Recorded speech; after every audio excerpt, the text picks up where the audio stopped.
नमः।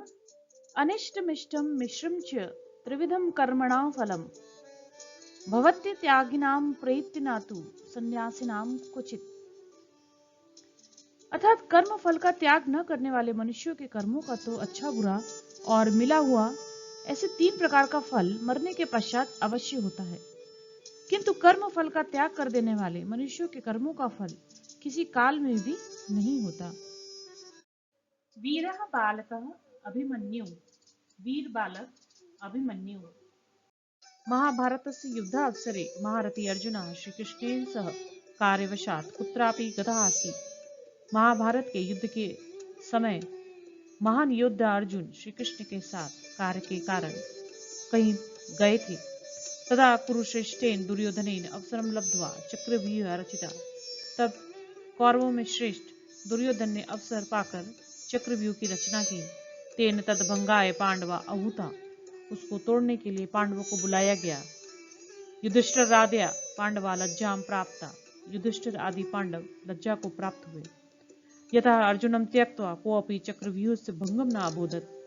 क्योंकि अर्जुन को छोड़कर कोई भी चक्रव्यूह को तोड़ना नहीं जानता था। युधिष्ठिरम चिंतमं दृष्ट्वा अभिमन्युना उक्तम। युधिष्ठिर को चिंतित देखकर अभिमन्यु ने कहा, श्रीमंत पितृश्रेष्ठ, हे श्रीमान पितृश्रेष्ठ, आज्ञापयतु माम चक्रव्यूह से भेदनाय। मुझे चक्रव्यूह को तोड़ने की आज्ञा दीजिए। बहुविवचने निषिद्धा अपि अभिमन्यु स्वकुल गौरवस्य रक्षणाय व्यूह्यं भेदितुं प्रस्थिता। बहुत वचनों के द्वारा रोका गया भी अभिमन्यु अपने कुल के गौरव की रक्षा करने के लिए चक्रव्यूह को तोड़ने के लिए चल दिया। सह प्रवेश पर्यंतम शिक्षितया शिक्षया व्यूहे सरलतया प्रविष्टा। उसने प्रवेश करने तक शिक्षित हुए शिक्षा के द्वारा चक्रव्यूह में आसानी से प्रवेश किया। किंतु निसरण ज्ञानस्य अभावेन स शत्रुभिः परिवृता। किंतु निकलने के ज्ञान के अभाव के कारण वह शत्रुओं से घिर गया। तथापि सा वीरतया तै अगणितै कुरु सैनिकै सह अयुध्यत। फिर भी उसने वीरता पूर्वक उन अगणित या बहुत सारे कौरवों के सैनिकों के साथ युद्ध किया। एकला स अनेके महारथी भी स युद्धमाना रक्त धारा भी स्नाता। अकेला वह बहुत सारे महारथियों के साथ युद्ध करता हुआ खून की धाराओं से स्नान किया। अन्ते कपटेन महारथी भी गृहीता स वीरगतिम प्राप्ता।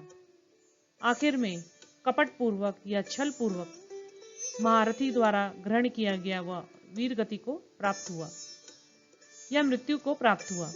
धन्य स महान वीर अभिमन्यु। धन्य हुआ महान वीर अभिमन्यु। येन स्वप्राणान दत्वा अपि स्वकुलस्य गौरवम रक्षितम। जिसने अपने प्राणों को देकर भी अपने कुल के गौरव की रक्षा की। शौर्यम तेजो धृतिर्दाक्ष्यम युद्धे चापलायनम दानमीश्वर भावश्च छात्रम कर्म स्वभावजम। अर्थात शूरवीरता, तेज, धैर्य, चतुरता और युद्ध में ना भागना, दान देना और स्वामी भाव, ये सब के सभी क्षत्रिय के स्वाभाविक कर्म हैं।